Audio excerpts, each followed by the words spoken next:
So, like I said, we'll be talking about my new rod, the Echo Carbon XL. This is gonna be my six weight for the bow. Maybe in streams where bull trouts and bigger fish would be. But at the moment, I've only been fishing the bow, and I know how to only fish the bow, so I needed a 6 weight, and I decided to invest or actually buy a 6 weight just because it does get, you do struggle with the heavier nymph rigs, especially for me. A lot of people use two, but I actually like using three flies. If you have another fly there, you have another chance, right? And with the, what do you call this? And sometimes I have a red wire, like I don't know what size, maybe a size 8 red wire, maybe even bigger. But you have that, and then I could have a leech or a woolly booger on the other end, and it makes it so tough to cast with my 5 weight. And I've and it's not good at all. I've hit maybe it's just my casting as well, and me stubborn enough to not load my casts every now and then. So yeah, this is meant so I don't hit myself anymore, and I can actually enjoy fishing bigger nymphs without hitting myself. Yeah, so back to the rod again, the Echo Carbon XL, 6 weight or 9 foot 6 weight.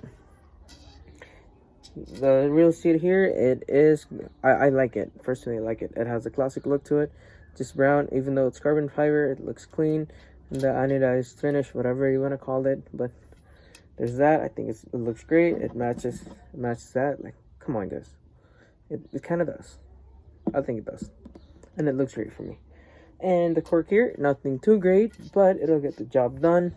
Not the best quality, obviously. You are paying for. Actually, you're getting more than what you're paying for. So, not even gonna mention that. Not even gonna complain about it. I do like it, but it's not the best I've ever felt. Sorry, excuse me. That'll be the first piece. Second piece, nothing too special. It's around the same thing. It has 2 normal guides. There you go. And I've actually never seen this on other rods. Maybe it's just on Echoes, but I've only seen rods with snake guides, and these I didn't even notice this. I should have noticed when I bought it, but I was too blind when the fish sales employee was telling me that it's one of his favorite rods, and I don't doubt him. I tried it, and I liked it. I liked it a lot. It's one of the favorite rods I've tried 4 or 5 rods so far. So far, hopefully it stops there. But yeah, this is one of my favorites. Probably my top 2, maybe.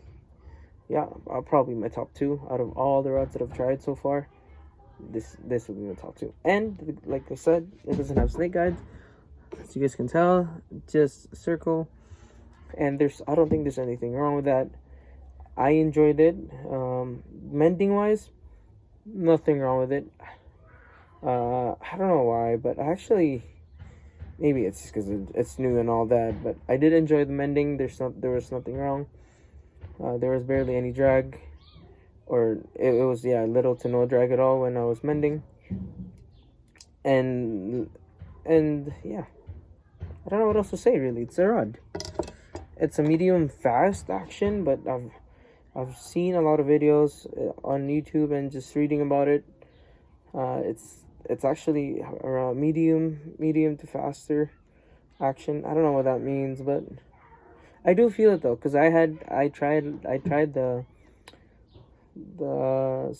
center axis. Yeah, the Lamson center axis, and that one's an actual medium fast, and it was more sensitive for sure, and it gave more. And they rated this as medium fast, and it does not feel like that.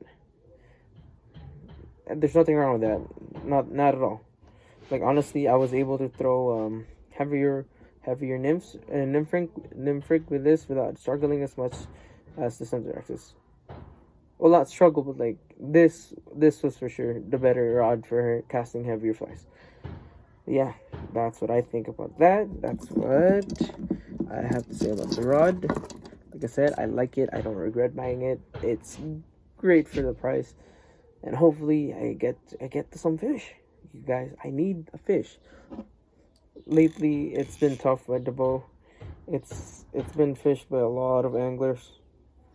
I'm hating. No, I'm not, but I don't blame them. Literally, it's been nice the last few weeks, and it's barely raining. It's probably rained like twice, maybe just once this week. But yeah, oh my god, it almost fell. That was just me playing around my reel. And this is the Lamson Guru S. I actually have a similar. I actually had the same reel. I have the same reel from a 5-weight. So this is size -5, 5+. That just means it can be used for 4, 5, and 6 weight. And honestly, it's great. I like it. I like the sound. For that, I recently discovered that I like very loud reels, especially when I hook up to a good fish. You guys, I want you to hear every ring to it and everything. You know, I want you guys to hear it and feel the moment. I guess I don't know. But yeah, it has the same outgoing and ingoing sound. I don't know if you guys can tell. It is pretty loud. It's a fully machined, fully sealed drag as well. So there, I did get this just because I had issues with my Harvest clear water. I had issue of just the water and dirt getting into the middle and getting into my bearings, and that kind of messed up my drag. And sometimes the water would get in and just you don't hear anything, and it's just basically no drag at all. If you don't stop it, it'll just keep going. So I decided to get something that's premium, that's gonna last me a while, and it's gonna, I'm not gonna lose fish on it. But yeah, it's a great reel. I don't know what else to say about it, really. I like the orange. Like I said, I got this specifically. I already had the reel. The thing. I'm not getting it just because it looks good. But I had experience with it, and I liked it. So, yeah. It looked great with the setup. That sold me too. Not gonna lie, it did. I got sold because it looks good, but I know it also performs well. Because I hooked up to 14, maybe 15 inches. I had 3 fish that were around that size, and I put I put my drag on my 5-weight and the reel pretty low just so they could run it and I could test it out. And yeah, the drag on it was flawless, guys. And I don't know what else to say about it, really. It's great reel, a great rod. I recommend the setup, even though it is my setup. So yeah, and again, shout out to Fishtail Fly Shop. They helped me so much, even with the return of the center axis. I love the rod, but there was too many problems with it. I couldn't figure out what I did wrong, and literally the first fish. Okay, don't get me wrong, it was the biggest fish I've ever hooked up to in my life, and I don't know if you guys know about the Lamson center axis. It's actually like built into the rod, so it's like screwed in, and it's more in the middle than it is like outside here. The actual reel on that guy was bulging out about this much, maybe an inch more from the rod. It was great, but there was just too many problems with it, and I didn't want to deal with those problems again in the future, so I decided to get something simple, and I know it's gonna work. But yeah, so hopefully you guys like that, and I'll try to catch some fish sooner or later. I will. Hopefully you guys stay tuned for that, and yeah, see you in the next one.